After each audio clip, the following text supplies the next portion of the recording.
ဒီနေ့ပဲထမင်းချက်ပြခိုင်းထားတဲ့သူတွေအတွက်ပဲထမင်းနဲ့ကြက်ကြော်လေးကိုချက်ပြပေးမှာဖြစ်ပါလိမ့်ရှင်။ပဲထမင်းချက်ဖို့အတွက်ပါဝင်ပစ္စည်းတွေကတော့ကလဲပဲ၊ဂီထောပဲ၊တစ်ချက်ပိုးခေါင်း၊နနက်ပွင့်တို့ပဲဖြစ်ပါတယ်။ဒါဆိုပဲထမင်းချက်ဖို့အဆင်သင့်ဖြစ်ပြီဆိုတော့ပဲထမင်းချက်လိုက်ကြရအောင်။ရေချိုးစိမ်ထားတဲ့ဆန်ကိုထည့်ပါမယ်။ပြုတ်ထားတဲ့ကလဲပဲကိုထည့်ပါမယ်။ဂီထောပဲထည့်ပါမယ်။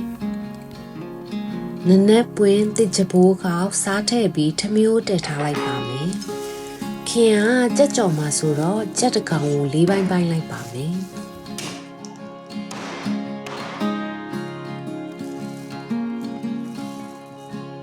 ကြက်ကြော်ဖို့အတွက်ဂျင်းကြက်သွန်ဖြူထောင်းပါမယ်။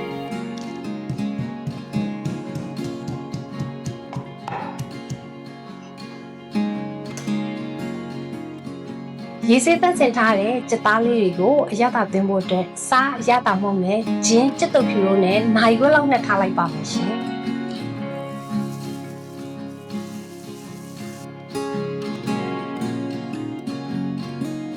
ကြက်သားတဲ့အရသာဝင်အောင်အညီနဲ့ပြောက်အောင်ပါဝင်ပစ္စည်းများအားလုံးကိုစုပ်နေပြီးတေချာနေနဲ့ပေးပါ။ပြီးရင်အသားရဲ့စိတ်ဝင်အောင်နှက်ထားလိုက်ပါမယ်။ချက်သားလေးနဲ့ထားတော့ချက်ကြော်တဲ့ထဲကိုခင်ကိုယ်တိုင်စိုက်ထားတဲ့ပြည့်တော်သိမ်းရွက်လေးကိုခူးလိုက်ပါအောင်မယ်ရှင်ချက်ကြော်တွေအားလုံးပြည့်စုံပြီးသားပြီဆိုတော့ချက်သားလေးကြော်လိုက်ပါအောင်မယ်ရှင်အိုးရဲစီထဲပါမယ်စီပူလာရင်နှက်ထားတဲ့ချက်သားထည့်လိုက်ပါမယ်မီးအနေတော်လေးနဲ့ကြော်ပါမယ်ရှင်မီးပြင်းရင်အသားချက်တာမညီတာမျိုးဖြစ်တတ်ပါတယ်ရှင်။ကြက်ကြော်လေးမွေးအောင်ရေစေးတန့်စင်ထားတဲ့ပြည့်တော်သိမ်းရွက်လေးကိုထည့်လိုက်ပါမယ်။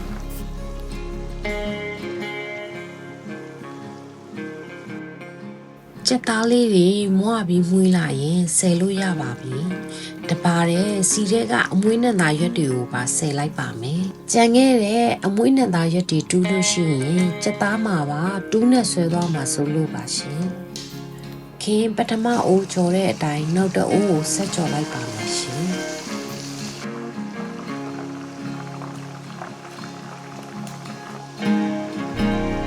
ကြက်ကြော်လေးလဲရပြီပဲထမင်းလဲချက်ပြီဆိုတော့စားဖို့အတွက်ပြင်လိုက်ပါတော့မယ်ရှင်